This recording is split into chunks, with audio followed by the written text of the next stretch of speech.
El inicio del debate presupuestal, que llevará buena parte del trabajo parlamentario casi hasta fin de año, plantea un claro choque de relatos. El oficialismo asegura que el gobierno de Luis Lacalle Pou dejó un país con serias dificultades y la actual oposición acusa al Frente Amplio de haber realizado en la campaña electoral promesas que sabía que no podía cumplir.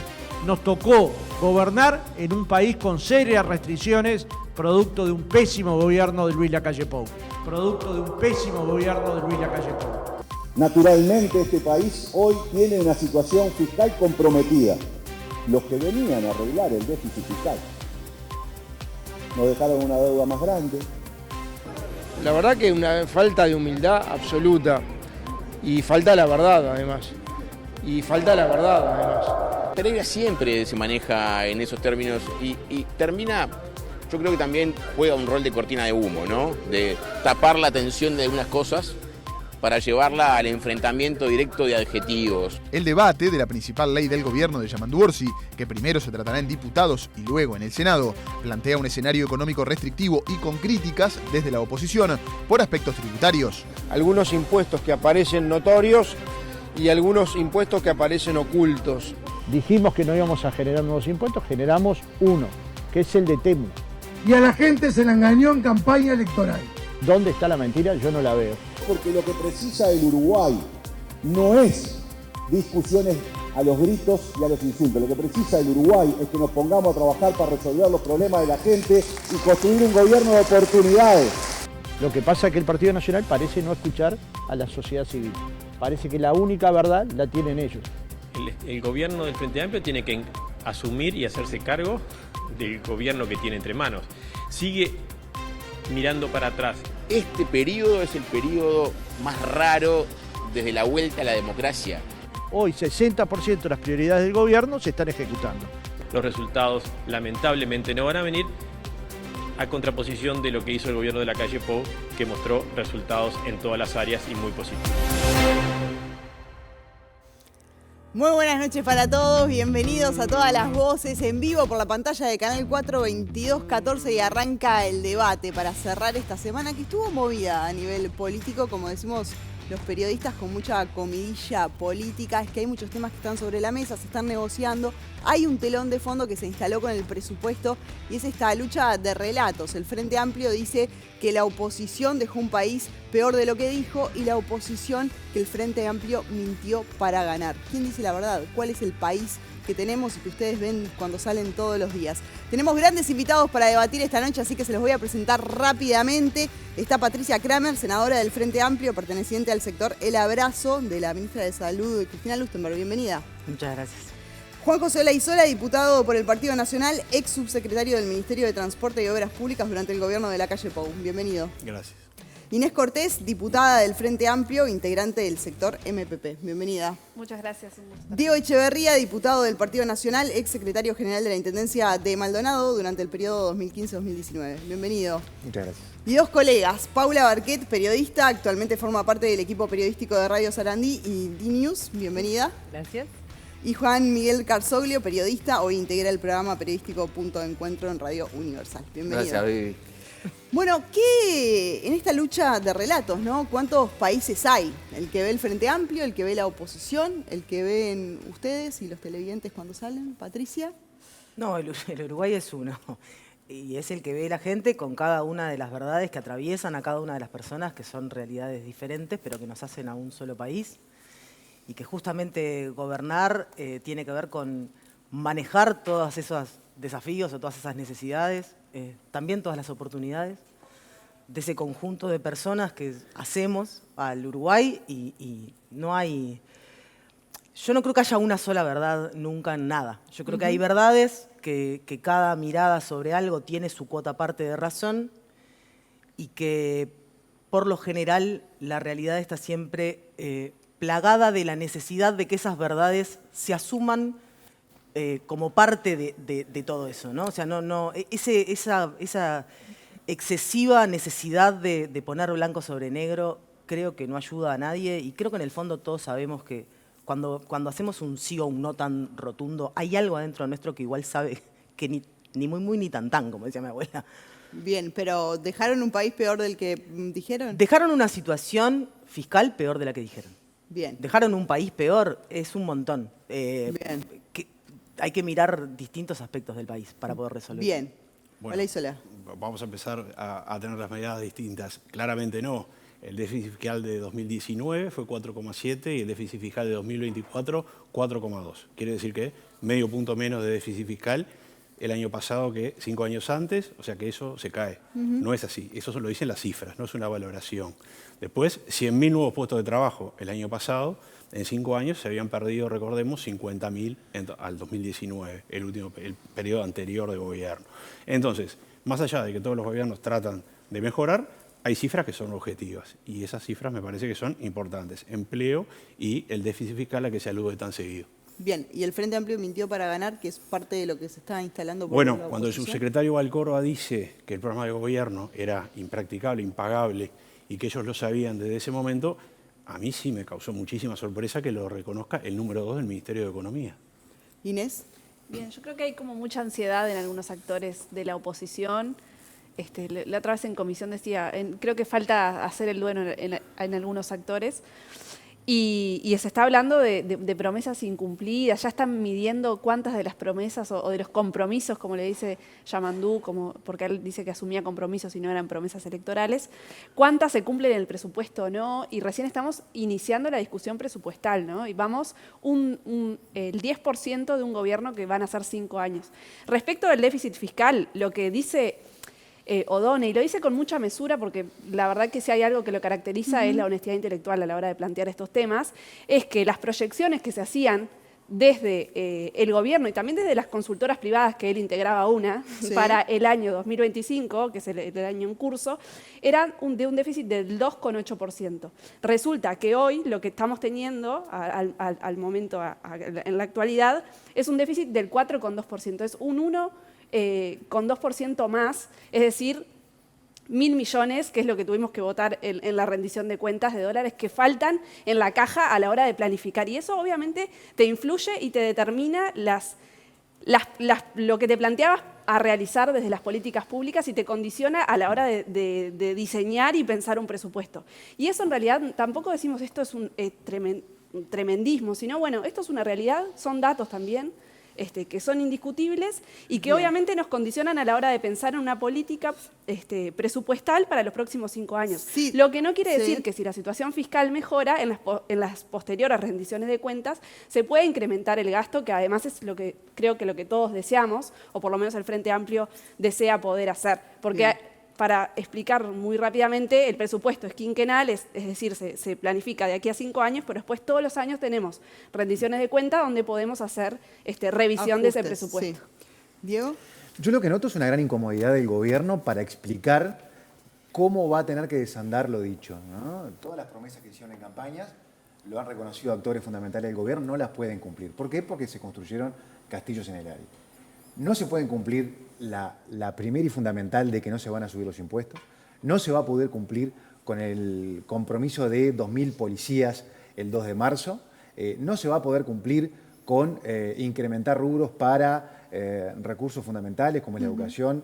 Yo vengo del interior y uno ve que hay 0 pesos para el desarrollo universitario en el interior y son realidades que duelen. Y obviamente que esto no es adjudicar mala fe, pero sí la irresponsabilidad de prometer cosas que no se pueden cumplir, porque después la realidad es una sola. Y obviamente genera mucha incomodidad para un gobierno hacer lo que ningún gobierno quiere hacer, que es subir impuestos. Y los van a subir.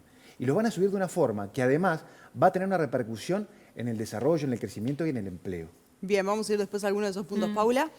Y bueno, la situación es que en realidad las campanas que siempre buscamos los periodistas varias están sonando muy fuerte y muy radicales, ¿no? De los dos lados, ¿no? Por un lado, el déficit fiscal era más de lo que se había dicho y la proyección y todo ese tema. Y por otro lado está el tema de los compromisos que asumió el Frente Amplio, con los que ganó y que hoy en día con este déficit terminan siendo difíciles de cumplir, ¿no? Más allá de que es el principio del periodo. Entonces creo que se está radicalizando más la discusión y eso hace que la gente escuche un ruido y tenga esa sensación de que no sabe mucho dónde está parada, y los periodistas también, ¿no? ¿Cuál es el déficit? Y bueno, bajó o no bajó, depende de quién escuches, y eso no puede pasar, ¿no? Bien, muy bien. A mí me parece que no quiero sonar exagerado yo, pero que hay exageración de los dos lados en cuanto a cuál es la realidad, y hay una lógica de la perspectiva sobre la verdad. Creo que hay una verdad, pero que tiene distintas perspectivas, es aquello del 6 y el 9, según cómo lo mires. Es verdad que hay algunos números que se apartaron de lo que se había comprometido el gobierno anterior, es verdad que había conocimiento de ello previo. Lo que no puede ocurrir es que el gobierno que asume, pero esto pasa a nivel nacional y pasa también en algunos departamentos donde el que asume es el mismo partido, porque está pasando en Montevideo, que Vergara dice el déficit es más grande del que esperábamos, y está pasando en Cerro Largo, que el intendente Blanco dice me dejaron una intendencia fundida. Entonces, ¿cómo el ciudadano entiende que los políticos administran sus fondos? Y dije que no quería sonar exagerado, porque a mí lo que me parece que está fracasando, esto excede al Uruguay, es un problema de la democracia global, y créanme que no viene desde la crítica a la democracia, soy un demócrata cabal y desde el nacimiento. En la cuna, en mi casa, se respiraba democracia. Creo que tiene que haber una evolución que nos saque de esta polarización en la que el mundo está metido y en la que Uruguay también, pero lo que he visto en estos primeros meses, en particular en el Parlamento, y no quiero hacer responsables de ellos a los aquí presentes porque no necesariamente son parte de esa bajeza en el debate. El Parlamento uruguayo tiene un crédito presupuestal de 244 millones de dólares al año. Se incrementó 100 millones en los últimos años. A veces discutimos por 40, por 20, por 30. El Parlamento tiene un presupuesto asignado, que después gasta menos, de 244 millones. Y estamos gastando plata en hacer sesiones para que unos legisladores le pidan perdón a otros porque los insultaron. Esos no son los problemas de la gente. Los problemas de la gente son los que la democracia lamentablemente no ha podido resolver en 40 años con gobiernos de todos los partidos. Y creo que el país que recibe el Frente Amplio no está ni tan bien ni tan mal y que es bastante parecido al que le dejó el Partido Nacional. Algunos indicadores, los tengo claros todos, podrán estar mejor o peor, pero que bien, o sea las cosas pasan por otro lado. Bien, ahí hay un tema también que está instalado obviamente a raíz del presupuesto y es el de los impuestos. Ya salió y se puso sobre la mesa. En las últimas horas el presidente del Frente Amplio reconoció que hay un nuevo impuesto y planteaba que lo defienden las cámaras empresariales, las de comercio, los trabajadores también de la industria. Decía, lo veíamos en el tape, decía Fernando Pereira, lo que pasa es que el Partido Nacional parece no escuchar a la sociedad civil, parece que la única verdad la tienen ellos. ¿Hay un nuevo impuesto entonces que era necesario? Es un impuesto también, como dijeron esta semana, creo que fue Ojeda, de Avenida Italia del Norte. ¿Cómo lo ven? Yo creo que se hablaron de demasiadas cosas, me dan ganas de hablar de varias. Pero no, hablando de los impuestos, yo creo que lo que tiene este presupuesto es una austeridad innovadora maravillosa. Que parece complejo de que convivan, pero para mí conviven, digamos, ¿no? ¿Qué sería? Explícame. En este caso, por ejemplo, para mí hay una innovación muy grande en la reformulación de cómo recaudar con los impuestos que en realidad la mayor parte de lo que está planteado de eso ya existe. Y de hecho hay una parte que es la del impuesto mínimo global, que para mí es la más importante de la que está planteada en el presupuesto, que no solo ya existe, sino que además nos pone, porque para mí hay una cosa muy importante de este presupuesto, es que en esto de la innovación austera, digamos, yo creo que plantea muy seriamente, o sea, una sostenibilidad, una transparencia, y que, por ejemplo, en términos del impuesto global, tiene esta necesidad de la integración y la soberanía, ¿no? O sea, cómo vamos gobernando un país que en una situación de incertidumbre global en aumento, de dependencia de Argentina y Brasil principalmente, siendo dos países muy importantes que están en diferentes derivas, siendo un país exportador de bienes mayoritariamente a China, pero de servicios a Estados Unidos, pero recibiendo inversiones de Europa. Somos un pequeño país que tiene ansias, voluntad y capacidad de mantener su soberanía si entiende también las reglas del juego y se integra a una realidad mundial que está en un momento particular de commodities bajas, de dólar bajo, o sea, entonces, está, pero ahí va, vuelvo a los impuestos. Sí. El único impuesto que realmente se pone que no existía, por decirlo de una manera, impuesto Temu. es ese. Que es a las encomiendas express. Que es a las encomiendas express. Para que todo el mundo entienda, pero es el Temu, se está bien. popularizó como el impuesto Temu. Es el impuesto Temu, está bien. Obviamente que no es solo para Temu. Los impuestos a las ganancias en el exterior, en verdad ya existen desde 2011. Lo único que pasa ahora es que hay tratados internacionales de compartir información entre los países que permiten efectivamente que el Uruguay... Me hace que no el diputado, pero es así. Existen para algunas cosas. Se está incrementando, porque también es una picardía dialéctica decir que no se crean impuestos nuevos cuando vos agarras un IRPF y lo vas agrandando con nuevos tentáculos para agarrar más. Hoy, grabar las ganancias de bienes de capital de residentes en el Uruguay, sean residentes uruguayos o residentes extranjeros que tienen la residencia fiscal, es un impuesto nuevo. Es más, es cambiar las reglas de la noche a la mañana. Es un tema de justicia, ¿no? Porque los uruguayos que tienen sus capitales en Uruguay no pueden elegir si pagarlo o no. Y discutimos el fundamento. Técnicamente es un impuesto nuevo. El objetivo está bien, se busca la justicia tributaria o no, el impacto en la inversión, en la credibilidad y en lo que puede generar y que está generando desde ya, que es que muchos que iban a venir no vienen, muchos que están acá se piensan ir. Es decir, el impacto, es decir, la repercusión de los impuestos nuevos termina siendo que son impuestos de recaudación marginal porque no van a recaudar, porque son bienes de difícil trazabilidad, y el daño de la imagen del país queda, la recaudación no. Bien, a ver. No, pero es que no, o sea, porque no son impuestos nuevos, porque si algo no generan es un cambio de reglas de juego, las reglas de juego están claras y no están cambiando. Las inversiones, de hecho algunas inversiones están incluso pidiendo que esto suceda, porque en realidad en el mundo, vos acá no vas con el impuesto mínimo global, vos no vas a cobrarle nada diferente a la empresa, de hecho no se le va a cobrar a las empresas que no tengan la capacidad de después quitar esos impuestos en su casa matriz. Un ejemplo para que también la gente entienda, ¿no? Esta semana otra de las frases que se popularizó fue, bueno, cómo la oposición va a explicar que UPM paga en Finlandia y no en Uruguay, ¿no? Que en definitiva es lo que estamos intentando también con esto. Claro, porque en realidad la empresa ya tiene en su esquema económico y financiero pagar una cierta cantidad de impuestos. Lo que sucede con el impuesto mínimo global, que es una realidad mundial, es que las empresas van eligiendo instalarse en determinados países y lo que se ha generado es un acuerdo de relativamente, incluso para más que saber las reglas del juego, digamos, que más o menos se empiecen a equilibrar las reglas del juego en los distintos lugares del mundo. Entonces, se establece un impuesto mínimo que va a ser pagado en donde sea que esté y que en realidad es esto, o sea, si lo paga acá, lo descuenta de lo que le cobrarían en su casa matriz. De lo que ya le están cobrando en de lo que ya le están cobrando en su matriz. casa matriz. Y a las empresas que no están dentro de ese régimen, tampoco lo van a estar acá. No hay ningún impuesto inventado ni nuevo. Es un impuesto existente que simplemente se redirige hacia la ganancia del país. Se localiza en Uruguay. Acá hay un tema que es central, Viviana, hay un tema que es central y es el siguiente. En este caso del impuesto mínimo global, ese tipo de empresas cuando eligen Uruguay para instalarse en las zonas francas uruguayas, lo eligen por las ventajas que tiene. Cuando empezamos a perder ventajas comparativas, prefieren irse a otros países. Ese es el problema que tiene. No es que no lo paguen en la casa matriz o lo paguen... No, es que nos eligen por determinadas ventajas. Entonces, si pueden elegir mañana ir para otro lado, o en las que puedan venir, dicen no, Uruguay no, por lo que nos va a cobrar, esa es la diferencia. Entonces, en las zonas francas es donde hay empleo calificado, se paga bien, hay muchos uruguayos, miles de uruguayos que ganan bien en las zonas francas, con oportunidades, gente calificada. Entonces, ese reservorio que tenemos de buen trabajo calificado se puede poner en riesgo, y qué lástima que no haya acá ningún actor de zonas francas para poder decirlo, explicar esto, porque es un riesgo. Así como yo creo que va en línea, además, con el tema también del secreto tributario y la capacidad que les está otorgando a la DGI de poder abrir cuentas sin una orden de juez.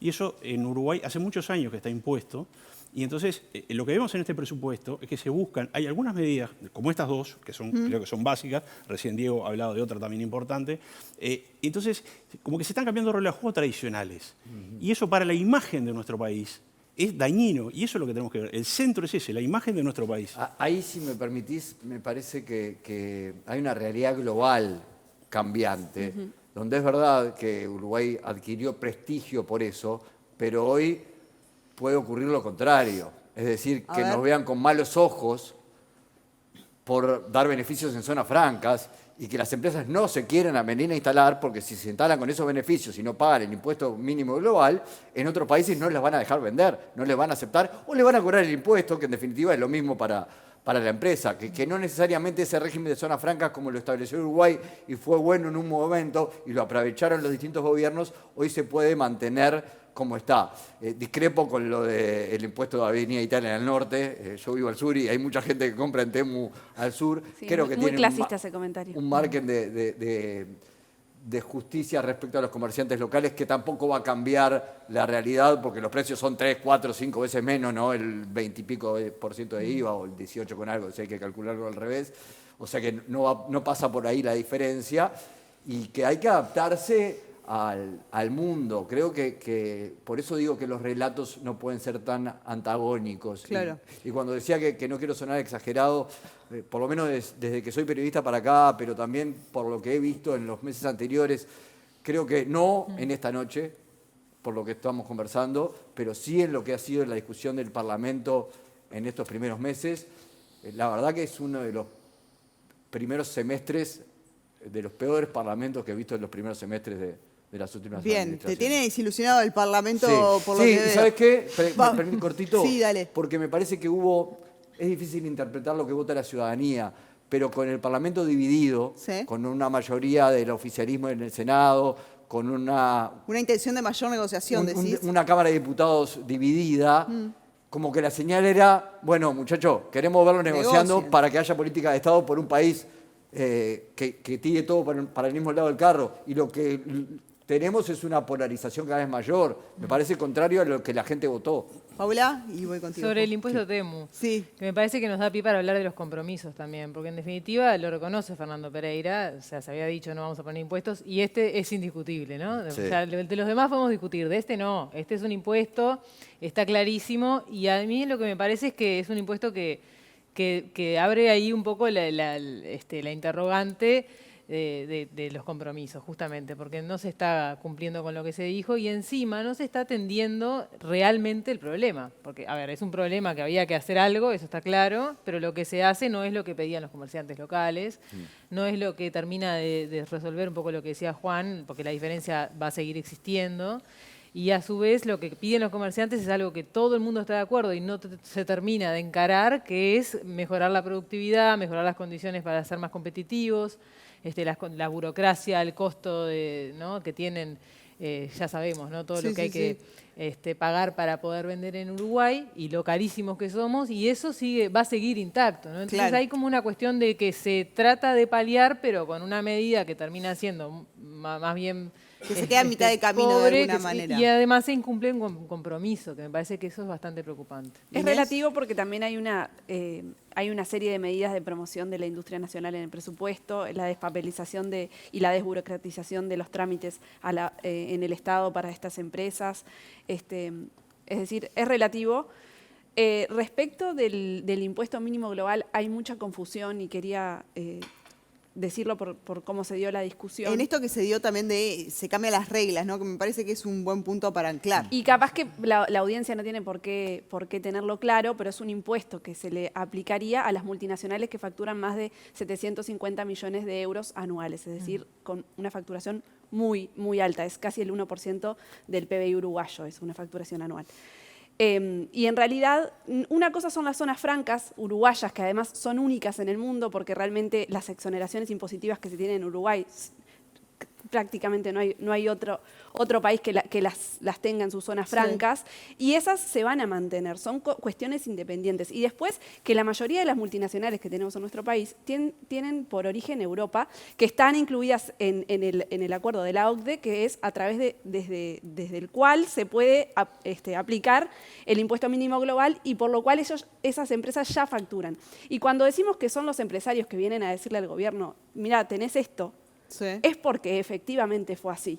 Entonces, yo creo que se están queriendo plantear cucos, y justamente en la búsqueda de este jueves salió un artículo en la que Odone dijo muy claramente, lo que haya que revisar lo vamos a revisar. Y la mesura del ministro me parece que es clarísima. También estuvo en la comisión con una mesura que para mí es reconocible en este escenario en que se habla de la polarización. ¿Este punto puede llegar a revisarse?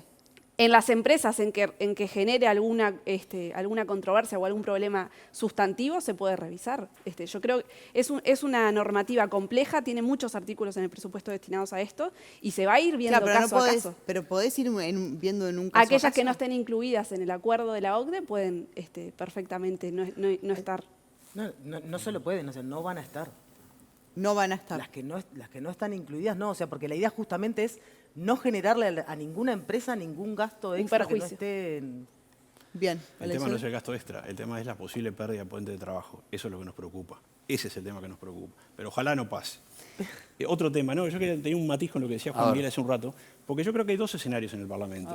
Y en la Cámara de Diputados, que es el escenario que nos toca 3 de 4 acá estar, después de la senadora tiene la visión del Senado, en la Cámara de Diputados yo creo que ha habido un diálogo bastante fluido y no hemos tenido grandes problemas y nos hemos entendido. A mí me toca la coordinación de la bancada de diputados este año del Partido Nacional y realmente la Cámara de Diputados ha aprobado varias iniciativas. Se aprobó la rendición de cuentas, se aprobaron la caja de profesionales, el tema de los ingresos de las intendencias. Es decir, varios proyectos se han aprobado y el diálogo siempre ha existido. Siempre ha existido. Los canales de diálogo están fluidos. Y eso que somos varios partidos, porque obviamente que en la Cámara de Diputados hay más partidos que en la Cámara de Senadores. Hay unos partidos más pequeños. Bueno, se retiraron ustedes después de lo de María Dolores, ¿no? No, nosotros no, en el Senado fue eso. En el Senado, perdón. En la Cámara de Diputados tenemos un diálogo fluido. Sí, en el Senado. Por eso digo, en la Cámara de Diputados había un diálogo fluido y yo creo que el escenario ha sido bastante, en ese sentido, de ida y vuelta y donde el gobierno no tiene mayoría y donde la coalición tampoco tiene mayoría, se han generado distintos escenarios para poder acordar en temas puntuales. Viviana, vos decías al comienzo una cuestión que tiene que ver con los relatos y las distintas visiones. Pero después están los datos, ¿no? Y yo te voy a dar 2 o 3 hechos que pasaron en las últimas semanas que hablan del nerviosismo de este presupuesto que está generando en la sociedad y en las gremiales. El Banco Central informó que 4.2% de los depósitos de no residentes se han retirado. La Cámara Inmobiliaria del Uruguay informa que el 18% de las operaciones de gran volumen desistieron. La Unión de Exportadores dice que fondos de inversiones salieron de 120 millones de bonos estatales. Es decir, la confianza, la estabilidad, la certeza jurídica, la certeza financiera, la estabilidad tributaria, que es un pilar fundamental para el desarrollo del país y que repercute en empleo, está en un momento que por lo menos vale la pena poner sobre la mesa, porque yo creo que estamos a punto, en eso de que hablamos hoy de se tiran los temas sobre la mesa y llegar a un punto de acuerdo, para ver las reacciones también. Antes de ayer fueron los pesos pesados de la industria de la construcción en Uruguay a hablar con el presidente y con Odone, y no fue para felicitarlo por el maravilloso presupuesto, fue para decirle, ojo con esto que viene mal y va a tener un impacto directo en el empleo.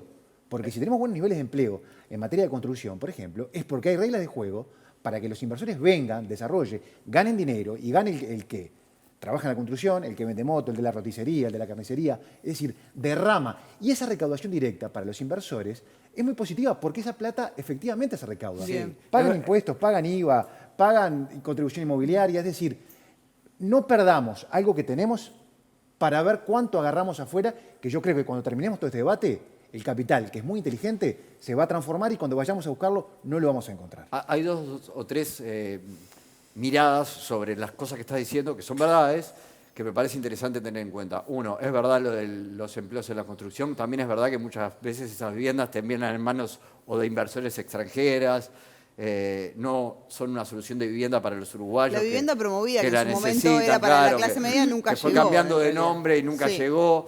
Eso es una verdad. Pagan contribución inmobiliaria, pagan impuestos, sí, pagan todo, dejan plata. Pero el uruguayo paga un alquiler y no paga su vivienda propia y creo que ahí tenemos un déficit pero ese es otro debate, histórico igual. importante. Sí, pero por eso estoy diciendo una perspectiva sobre ese debate de que un trabajador que tiene un buen ingreso no puede acceder a una vivienda y después podríamos entrar en el tema de por qué se retira ese 18%, si hay otros temas vinculados al lavado de activos, etc.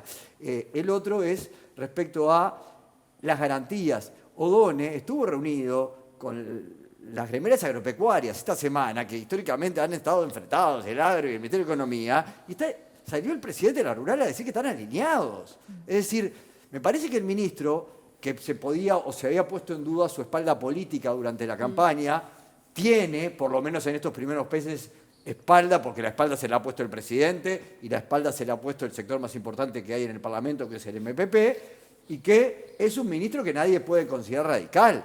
Odone no digo que podría ser ministro de la coalición republicana, pero casi, ¿no? Es un hombre que no está Paula alejado. hace más o menos. Sí, claro. No está muy alejado en la mirada macroeconómica. Claro. O sea, siempre y en se la supo que estabilidad. era de izquierda, y pero ha habido una tiene política de lineamientos Estado que son en ese muy... sentido en Uruguay que tal vez estuvo un poco en disputa en el gobierno de Mujica, con eso de los 2 equipos económicos paralelos, etcétera, pero que el astorismo mantuvo, y que ha sido una política de Estado.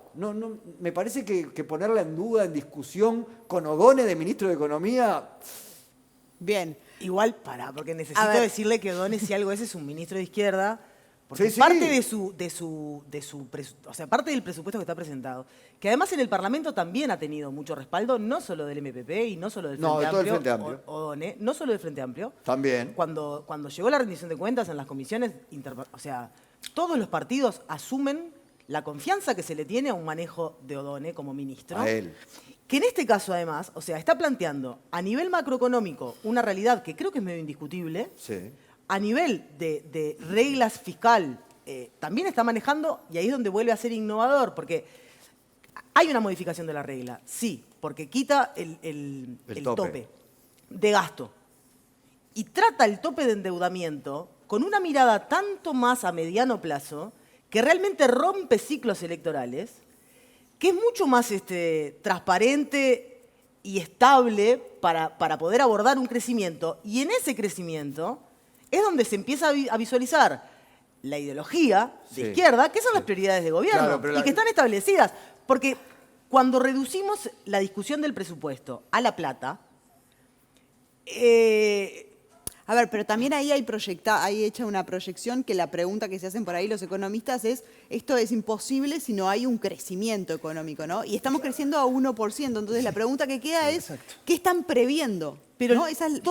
todas las... Que es la misma proyección que hace el FMI, por ejemplo, para nuestro país. Es la misma proyección que hacen las consultoras privadas para nuestro país. Que Entonces, ya le han errado también en el pasado. No que se va. Sí, quizás le erren, Pero mira, obviamente, cuando- pero no es que cierto que tenemos es al uno, un sí. dato Con respecto- descolgado de la realidad, porque hay sobrados elementos para decir que es un dato... Con respecto al ancla de endeudamiento, que para mí es la Sí. cosa más maravillosa de este presupuesto, este presupuesto establece un ancla en el tope de deuda. Y esa ancla de endeudamiento está planteada con una cantidad de miles de proyecciones, de distintos impactos de shock, de cambio de todo, Sí. en donde esa ancla tiene tiene menos de un 1% de probabilidades de salirse de ahí, ¿entendés? O sea, la seriedad con la que está planteada una trayectoria económica y financiera del país que establece objetivos concretos y planificados, con etapas en el medio para ir modificando si las cosas realmente no van hacia donde se supone que van. Y el Bien. nivel de certeza respecto a que no se vaya el barco, digamos, yo cada día me convenzo más de que el presupuesto es hermosamente maravilloso. Bien. O sea, A ver, Bueno, de verdad. yo veo una realidad menos maravillosa, pero bueno, le quería decir una cosa, ¿no? Me sorprende que romper una regla fiscal suponga más transparencia que mantenerla. Eso me sorprendió un poquito, pero bueno. No es tenemos dos perdón, visiones no, pero le voy a distintas. decir, no es romperla, es transformarla. Sí, Ustedes, se rompió. o sea, se Pero reglas déjame fiscales terminar, no déjame pudieron terminar la idea. cumplir en los Pero no 5 como me está años. diciendo, Pero pero déjame terminar la déjame idea. aclararlo y Sí, vos dale. seguís. Antes había un tope de gasto que no se cumplió, un tope de tasas deuda. especiales, que se ¿no? perforó todos los años el tope En de situaciones deuda. especiales no, fue en el Especiales. 2024 que Sí. no se cumplió. Sí, sí, sí. No fue en la pandemia que no se cumplió. Que Fue en Bueno, pero 2024. pará, estamos hablando de un periodo de gobierno. Que es la Estamos hablando de un historia periodo de gobierno. Uruguay porque los años preelectorales Sí, estás hablando. Con gobierno de Frente Amplio, Está bien. menos el debate Esa es que otra no se discusión, podía. digamos, capaz de un porque periodo los muy topes de especial. gasto en los últimos años electorales se elevan. Se eleva. Bien. El Bueno. tope de Redondeame. endeudamiento solo se cumplió en un año del periodo. ¿Me dejas? Pero aparte se redoblan conceptos que en realidad no tienen por qué. Y ahí sí hay un tema de ideología. A ver. El Frente Amplio no está en contra de aumentar el Yo te voy a gasto. decir una cosa. Primero, un periodo muy especial, ¿no? Pandemia, sequía, diferencia cambiaria muy importante con Argentina, es decir, varias cosas se conjugaron para que algunos números no dieran como se habla. Se habla mucho de que el déficit fiscal en 2024 fue un poco más del proyectado. ¿Sabes una causa? Te voy a decir una causa, que lo hablamos con el equipo económico anterior. La inflación fue menor a la proyectada. Entonces la recaudación fiscal fue menor. Y eso, para el Estado, no es bueno pero es muy bueno para la gente, para el asalariado, para la gente que vive de su trabajo. ¿Entendés? Y supuso una menor recaudación y supuso que los números cambiaran. Entonces yo quiero aclarar eso también, porque cuando se habla de 2024 y los números de 2024, hay que tener en cuenta ese componente también. Bien. Cuando hablamos de la proyección de crecimiento que se hace en este presupuesto, y que la estimamos demasiado ambiciosa nosotros, si tú miras del 2000 para acá, lo que han sido los crecimientos del país han sido por dos causas. Básicamente, los precios de los commodities en un precio muy importante entre 2006, 2005 y 2014, y después inversiones importantes vinculadas básicamente a la forestación. Hoy no hay en el horizonte ninguna de las dos circunstancias, ni precios de commodities altos previstos, ni inversiones importantes de ese tipo que lo puedan sostener. Por eso decimos que estimamos que es demasiado optimista y que no vemos en qué se está basando. Quiero cambiar de tema porque les dije que había mucha comidilla política esta semana y hay varios temas que están sobre la mesa. No quiero concentrarme en presupuesto, que ya lo hemos tratado. Otro de los grandes temas que estuvo esta semana sobre la mesa tiene que ver con María Dolores, que ha tenido mucha discusión política. La oposición dijo que presentó una denuncia menos cabildo abierto, una denuncia penal, porque creen que hay apariencia delictiva. Plantean abuso de funciones, fraude, conjunción del interés público y privado, falsificación ideológica. El presidente del Frente Amplio dijo que se va a hacer perder el tiempo a la justicia. ¿Por qué hay que llevar este tema y por qué en todo caso se judicializa la política? Diego, contigo arrancó. Se dio el debate en el Parlamento sobre la posibilidad de una investigadora. No prosperó. Y nada hace pensar que en los tiempos que algunos están manejando allá para fin de año vaya a prosperar. Entonces, se entendió que por lo menos había que poner en conocimiento de la justicia alguna serie de puntualizaciones, hechos, información, para que la justicia investigue. En esto no es acusar, porque una cosa es decir alguien cometió un delito y otra cosa es la noticia criminis de poner en conocimiento una serie de hechos y coyunturas. No, pero los demandaron con delitos con nombre y apellido. No, pero sí. Acá no fue que se trasladó a la Fiscalía los antecedentes que se habían reunido del Parlamento. Hay una demanda y Viviana acaba de enumerar los delitos. En la denuncia, Juan, hay una cosa que es que podría confirmar. La presunción de delito. Exacto. Nadie dice que se haya cometido. Lo que sí, que se investigue bajo la presunción de que se pudo haber cometido tal tipo penal. Yo creo que es transparencia. Si existe delito, se procederá como corresponde, y si no lo hay, bien. Ahora, lo de esperar por una investigadora que tiene toda la pinta de que nunca va a llegar.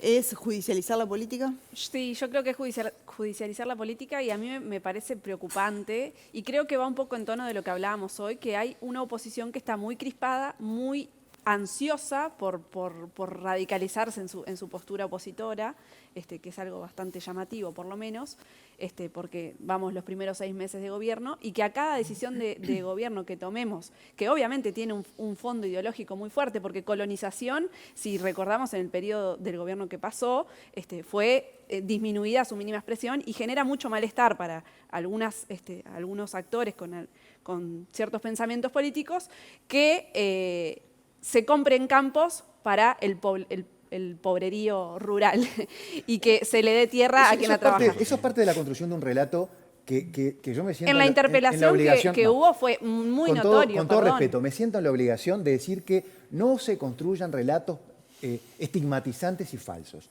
Acá el debate no es cómo se reparten 32 millones de dólares en tierra, que además fue tierra cara, mal comprada, inundable, objetada por el Tribunal de Cuentas. Es decir, macanas de todo tipo y color, con el discurso filosófico y romántico de que no se le quiere dar a los pobres. Ojo, porque esos 32 millones de dólares, si lo invirtiéramos en otras cosas, creo que rendiría mucho más. Pero además, si querés gastarte 32 millones de dólares, hacerlo por los mecanismos legales.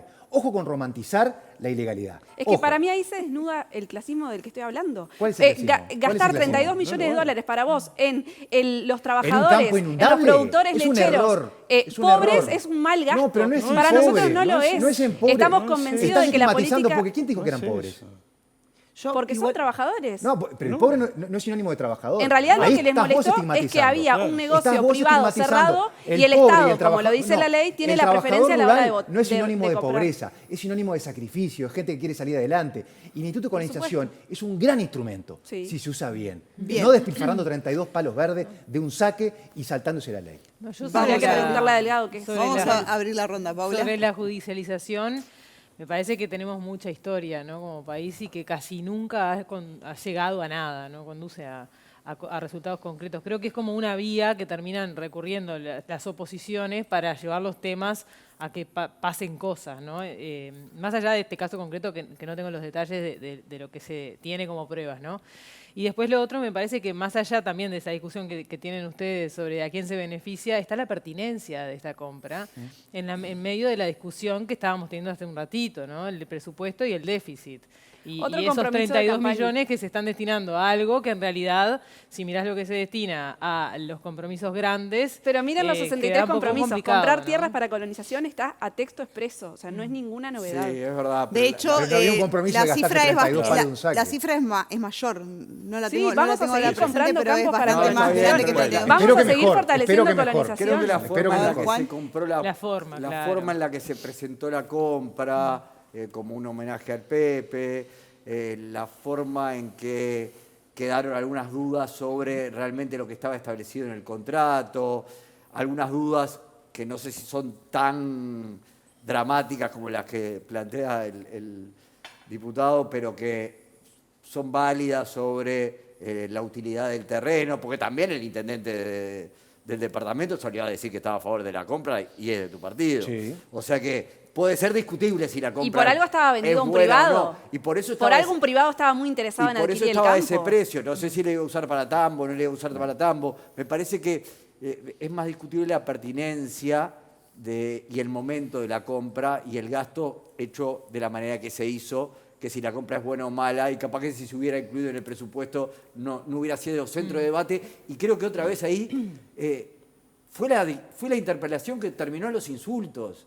¿Y cuán lejos está María Dolores de la realidad del ciudadano común como para terminar en una sesión a los insultos para que al otro martes, mientras había una interpelación en la Cámara de Diputados por un tema muy importante ambiental, hubiera que hacer una sesión para que un legislador le pida perdón al otro con lo caro que sale hacer una... ¿Estamos discutiendo por plata o por qué estamos discutiendo? Bien. Yo estoy de acuerdo, discutible es todo y me parece muy sano que se discutan las cuestiones. Lo que no me parece sano es que como no me gusta una decisión de un gobierno, lo judicializo y lo llevo a la justicia, haciendo perder el tiempo a la justicia con los casos gravísimos que tiene para atender y que sabemos que tiene justamente escasos recursos. Se hubiera votado la investigadora. Yo, honestamente... Bueno, ahí hay una pieza clave que fue Cabildo Abierto, ¿no? Cabildo Abierto en ese sentido se alineó con el Frente Amplio, no dio los votos para la investigadora y ahora también lo que planteó Guido Marini Ríos en la jornada de hoy es que como no hay indicios, ellos no acompañaron la denuncia. Es verdad que el Frente Amplio también pudo dar los votos para la investigadora. Claro, también.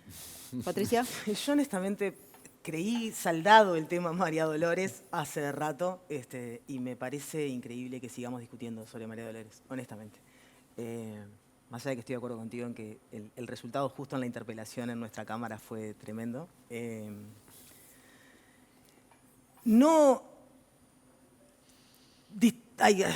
Otra vez, ¿no? O sea, se tocaron demasiadas cosas. O sea, la pertinencia. El mecanismo que se utilizó para la compra de María Dolores es uno de los mecanismos que tiene el Instituto de Colonización para hacer compra de tierras, que tiene que ver con cuando un privado cierra un negocio con otro privado, se le da conocimiento al Instituto de Colonización y el Instituto de Colonización tiene una determinada cantidad de tiempo acotada para hacer los análisis respectivos y tomar una decisión. Esa decisión tiene un margen de porcentaje en el monto, digamos, de compra, un margen de porcentaje respecto a lo que todo otro análisis de compra de tierras, de la tierra, de cuánto vale, de cuánto se pone en comparación. Tampoco es que el Estado compra solo porque los privados se habían puesto de acuerdo con un precio. O sea, el precio calculado con otros factores tiene que no diferir más de un 5% respecto al precio que establecieron los privados. Todo ese mecanismo se dio así.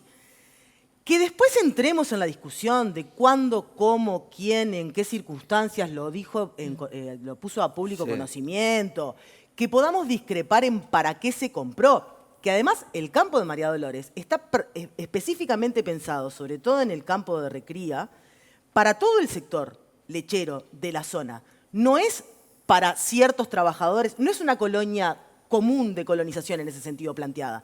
Es una colonia que, por un lado, tiene algunos colonizadores en la manera más convencional en la que conocemos cómo funcionan los campos de colonización y todo un anclaje del campo de colonización mejorando a la productividad de todos los sectores. De la cadena lechera. De la cadena. No hubo ningún sector que no entendiera que era un beneficio. ¿Para vos hay un tema ideológico en esta discusión, en el fondo? Ojalá fuera ideológico. Para mí, ojalá fuera ideológico. Para mí un creo que tema en el de malestar marketing. sí hay En el fondo, las discusiones. Bien. Que está siendo mucho más grande un tema de marketing en las discusiones que un tema ideológico en las discusiones. Me tengo que ir a una tanda, pero obviamente vamos a seguir con este tema. También otras cosas que pasaron en la jornada de hoy. Hubo una reunión de un intendente del Partido Nacional con el presidente de la República. ¿Qué refleja esto de cómo está la estrategia de la oposición y particularmente del Partido Nacional? Además, la ministra de Salud Pública se reunió con el presidente de la República y el presidente de ACE en la tarde de hoy. Cerraron el tema danza. Hay una resolución porque va a la Comisión de Presupuesto. ¿Qué va a hacer la oposición? ¿Se va a ir? Estuvo sobre la mesa también tomar medidas para manifestar su molestia por el tema danza la próxima semana. Todo esto después de la tanda breve que ya seguimos.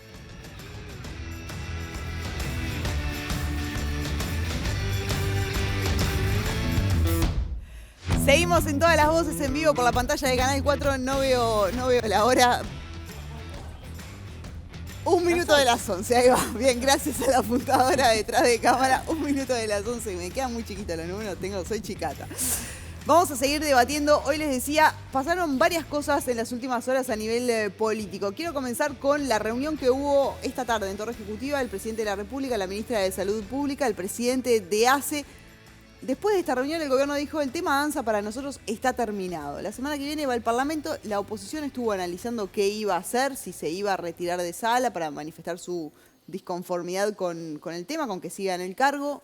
¿Definieron algo? ¿Hay de posición tomada qué van a hacer con el tema danza? Tenemos reunión de bancada el martes nosotros y seguramente allí definamos. Bien, ¿y qué está sobre la mesa? Adelántame algo. No estoy en el área de salud, tenemos 2 compañeros allí, Greci y Sadjian, los diputados Greci y Sadjian, pero bueno, esperame hasta el martes que te cuento. Bien, pero definamos como hay bancada. disconformidad con... Hay incompatibilidades, hay incompatibilidades. Pero incluso, ya más allá de que hay un informe jurídico contundente del doctor Augusto Gran Martínez, un catedrático de Derecho Administrativo que dice que obviamente es incompatible el rol de danza. Ahí son graciosos los políticos, porque el Frente Amplio tiene el suyo, porque es de uno alineado a él, que dice lo contrario. Y ustedes tienen uno que es de bueno, ustedes, pero yo te cito ¿qué va a el decir? que dice esto. Los abogados de la política. Por eso viene aquí dice... Nunca no hay alineaciones. Uno que no esté tenido, ¿no? Las 2 bibliotecas del derecho, las famosas 2 bibliotecas. Sí, las 2 bibliotecas del derecho, Mi tal viejo cual. que es abogado me dijo, eso es una gran mentira. En derecho hay una biblioteca. Y es la que hay que aplicar. Me parece Pero que siempre aparecen las 2. Si uno va al texto, es claro que el cargo es incompatible y se soluciona fácil si danza renuncia a su empleo y que no debería renunciar por haber estado ahí estos meses. No me parece que eso es exagerado como lo ha pedido Ojeda. Igual, otra vez, me parece que vos decís el tema danza y las personas que están muy informadas saben de lo que estás hablando. Sí. La mayoría de la gente dice, ¿qué? ¿Quién es danza? ¿Qué cargo ocupa? ¿Qué está pasando? Yo quiero tener el medicamento, quiero tener la hora en la mutualista cuando me corresponde y no tener que llamar y que me digan para 90 días. Y Está bien, pero eso es que gestión, la ley dice Juan, 30. eso es gestión. Claro, pero eso es lo que Y le importa a la necesitas persona. Pero te agrego algo, Juan. Son los problemas Te que agrego eso. tuvieron durante estos últimos Que más 5 allá- años. más Y allá de la 10 y más también. Más ¿no? allá de la Pero se incompatibilidad, agudizaron está el tema muchísimo de la los últimos Voy dedicación. contigo ya. ACE es un monstruo tan grande, tan complejo, que más allá de la incompatibilidad público-privada, está la dedicación exclusiva porque es necesario dedicarse full time a un cargo que tiene todos los desafíos que decía Juan. Ahí lo que que hay muchas dicen- cosas para Pero resolver. tampoco te lo dan en la Sí. mutualista a la hora, o sea que no. Lo Paula, que- que Está bien, ahora pero en este 5 caso horas con por lo que hace. semana trabaja en mutualistas como médico internista, porque aparte, cuando sos médico y tenés una especialidad así, dejar de ejercer tiene Ese es un después tema. perjuicios en el ejercicio de la profesión. 5 horas por semana. Entonces, realmente, pongamos las cosas en su justa medida, ¿no? Es esto, de vuelta, poner el grito en el cielo por cuestiones que realmente no le cambian Bueno, la pero vida. Yo creo que no eran Ahí, 5, claro. eran Claro. más. Pero más allá de Son eso, 3 horas hay- un día y 2 horas el otro No, día. y tiene la facultad y la revista. Tiene- o sea, tiene tiene un montón más, de ¿eh? cosas. Sí. No, a ver, yo he hablado con gente que lo conoce y dicen que es un tipo excepcional y que además tiene una capacidad de administrar el tiempo y de hacer millones de con cosas al mismo todo. tiempo, que puede con todo. Entonces dice, es injusto que un tipo así termine saliendo por una incompatibilidad, una formalidad. Pero también uno dice, el monstruo hace, Claro. no podés sacarlo de taco. O sea, realmente tenés que dedicarte a eso. Entonces me parece que es una mala señal que el gobierno cierre este tema como diciendo, bajamos cortina, ¿no?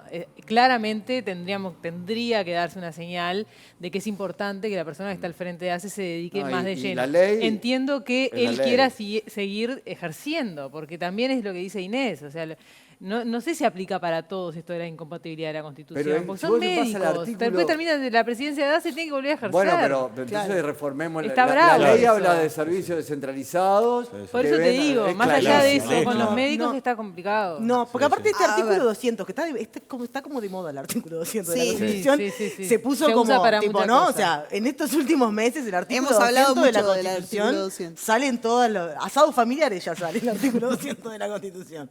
Pero el artículo 200 de la Constitución... Lo pegamos en la heladera, el artículo 200 de la Constitución. A ver, lo que dice exactamente, y porque es cortito, digamos, dice que los miembros de los directorios o directores generales no podrán ser nombrados, después de ser directores, para cargos ni aún honorarios que directa o indirectamente dependan del instituto del que forman parte. Quiero decir con esto, el artículo 200 en realidad lo que promueve y lo que prevé es que nadie se coloque después de estar en algún lugar de funcionar, o sea, en el Estado. Eso es lo que prevé el artículo 200 realmente, que uno no pueda, después de estar en un instituto, en un ente autónomo, digamos, en un cargo jerárquico, colocarse, ¿no? O sea, ser nombrado en algo que tiene que ver con lo que vos venís manejando en ese momento. Y de hecho, el artículo establece que durante un año posterior a eso se mantiene la imposibilidad de ser nombrado en cosas directa o indirectamente relacionadas con eso. Sí, está bien. Eso es lo que dice el artículo. Eso dice la Constitución. Eso dice la Constitución. Pero el artículo 9 de la ley 18.161, aprobada en el 2007, dice que los integrantes del directorio de ACE no pueden ejercer simultáneamente profesiones o actividades que directa o indirectamente se relacionen con ACE. Es más, en un momento el tema de la relación o no con ACE es discutible. Porque las mutualistas le compran a ACE, le venden servicios. Claro, en realidad lo que argumentan desde la oposición es que no puede estar como presidente de ACE y al mismo tiempo trabajar en mutualistas que en el sistema integrado de salud le compiten a ACE. Le compiten, le venden servicios. Contratan. Hay un vínculo directo. Pero no hay rectoría. La rectoría es del ministerio. Sí, es cierto. O sea, eso está claro. Bueno, no, porque es un prestador de salud, ACE. Sí. El más grande. Sí, pero no tiene injerencia directa con los otros prestadores de salud. Claro. Más allá de que... Pero es un servicio descentralizado. Yo digo, voy a la letra chica de la ley. ¿No? Entiendo la lógica que ustedes plantean desde el punto de vista humano. No, es que yo no estoy planteando desde un punto de vista humano. Yo lo estoy planteando primero desde un punto de vista jurídico, digamos, que creo honestamente que no está en falta. O sea, y en ese sentido para mí está cerrado. ¿En qué sentido podría no estar cerrado? Que me abro a esa discusión, me abro a esa discusión en este y en cualquier otro caso. Si realmente entendemos... En el de la dedicación, el tiempo que le dedica. Claro, pero en tal caso, generemos una legislación que aclare, si está todo realmente el sistema político de acuerdo con que hay determinadas cosas que tendrían que ser diferentes, hagamos algo que explícitamente genere algo. No está dicho acá. Entonces, podemos discrepar sobre si nos parece bien o nos parece mal. Y si nos parece mal, y a todos nos parece mal, bueno, así como se hizo una ley, se hace otra o se modifica. Yo no estoy en contra, o sea, ni siquiera estoy entrando en la discusión de si me parece bien o mal. Estoy diciendo, es correcto desde el punto de vista normativo. Si entendemos que porque para mí también me parece que están hechas las leyes, ¿no? Me perdí en el razonamiento. Que mantenga las horas que mantiene, que además son especiales para... Porque además el que pierde y para vos danza, pierden las personas. Claro. Porque cuando se llama danza para analizar esto, es porque hay un montón de camino, de trayectoria de un paciente en el que se necesita. Está bien, pero en la vida hay que tomar decisiones. Por eso. Y no se puede estar del todo lado del mostrador. Por eso estoy hablando de que son dos cosas distintas. Una cosa es que estoy convencida. A Cipriani habría que decirle eso, ¿no? Con todo lo que he leído. Pero utilizó sus influencias. Con todo lo que he leído, que no hay nada ilegal en la designación, ni en que mantenga lo que tiene. Lo que sí creo que podemos discutir, en lugar de discutir como sordos, si se puede, no se puede, si entendemos que hay algo que debería ser cambiado, cambiémoslo. Sí, a ver, sí, obviamente, lo decía Patricia recién, el organismo rector es el Ministerio de Salud Pública. ¿Ah? Pero hay un tema de que tiene vínculos contractuales con entidades privadas. Entonces ya entramos en una nebulosa, una zona gris, que genera un manto de duda que no le hace bien ni al representante de ACE ni a la institución. Y el otro debate es el de la dedicación exclusiva, que es necesaria para el cargo. Pero en este caso lo que se está debatiendo es si existe algún tipo de vulneración a la ley en los contratos que puede eventualmente tener ACE con prestadores privados. Y yo creo que ante la duda, la decisión es clara. Tiene que dejarla. Decías un comentario de Cipriani que me quedó ahí No, colgado. que con esto de no estar de los dos lados del mostrador, vaya si tenemos ejemplos en el periodo pasado, por ejemplo Cipriani, que estuvo en el mismo cargo en ACE, y se generaron algunos negocios a través del Ministerio de Salud Pública con la venta de Casa de Galicia a beneficio de la mutualista privada, de la que él es un cargo jerárquico también. Pero ahí ya empezamos en otro era terreno, que es la suspicacia de lo que pudo llegar a suceder cuando no estaba en una incompatibilidad contractual. Es la puerta giratoria de lo público y lo privado que tendríamos que con la discutirla en suspicacia de la política, porque si no eso de decir sin decir un negocio es una millonario. irresponsabilidad. Porque lo que está diciendo es que hay algún tipo de ilícito o ilegalidad. Entonces, seamos serios en el debate. No dejemos la suspicacia diciendo tenía algo que ver con Casa de Galicia. Hablemos de si está bien o está mal esto. Lo otro corre por parte de tu interpretación. En algún momento esta visión de la puerta giratoria entre lo público y privado lo hemos discutido, nunca quedó saldada esa discusión, ¿no? Estoy en los minutos finales, les pido una ronda a cada uno como para cerrar, pero antes la foto del día de hoy fue Nicolás Olivera y el presidente de la República, Yamandu Orsi, almorzando en un bar céntrico. Hay una grieta ahí en la estrategia de la oposición, particularmente del Partido Nacional, ¿no? Bueno, yo creo que es muy claro, esto creo que es sintomático. Tú mencionás, hace un rato nos acusaba un poco menos de ser unos barra bravas dolidos porque perdimos las elecciones del año pasado. Y en realidad demuestra que el Partido Nacional es un partido de gobierno y que sus principales dirigentes pueden hablar con el presidente de la República, con ministros o cualquier interlocutor político, como lo hacemos habitualmente todos los que estamos en las cámaras. Es decir, es una muestra de la realidad. Eso es un sistema político que interactúa y el Partido Nacional es un partido maduro que puede hablar con cualquier actor político, empezando por el presidente de la República. No es que los intendentes se está cortando solos. No. A mí me gusta que pase eso. Primero, porque habla de la cercanía que tiene el Uruguay. Fueron 2 colegas intendentes en el periodo pasado, tienen buen vínculo personal. Creo que en Uruguay no podemos perder ese vínculo de cercanía que tanto se tiene. Sobre todo los que venimos también del ámbito departamental, sabemos que la convivencia con todos los partidos está buena y hasta generás vínculos afectivos con colegas de otro partido y eso está buenísimo. Y después del punto de vista del menú electoral, está muy bien marcado. Hay, de repente, dentro del Partido Nacional, posiciones más duras, más ásperas de oposición y también hay otra más moderada. Y está bueno porque hay representación de todos los gustos y de todos los perfiles. Es un menú bien amplio para que todo el espectro del Partido Nacional se sienta representado. Bien. ¿Cómo cierre? No, el Partido Nacional, que hablen. Yo no voy a hablar del Partido Nacional. Cierre. No, o sea, sobre Nicolás Olivera y Orsi. No, cierre. Un comentario final si es que tenés de los temas que hemos tratado y también por ahí, como para anclar en algo, esta crispación de la que hablaba Juan, que con esta foto se te cae un poco esa teoría, ¿eh? Ahora te digo lo que pienso. No, yo creo que Pensalo, creo que no se cae del todo lo que piensa porque lamentablemente creo que está dependiendo demasiado de las personas y no tanto de una manera de hacer la política. O sea, está demasiado personalista la manera de hacer la política. Sin duda, Yamandu y Nicolás Olivera son 2 personas que hacen política de una manera de diálogo y de acuerdo.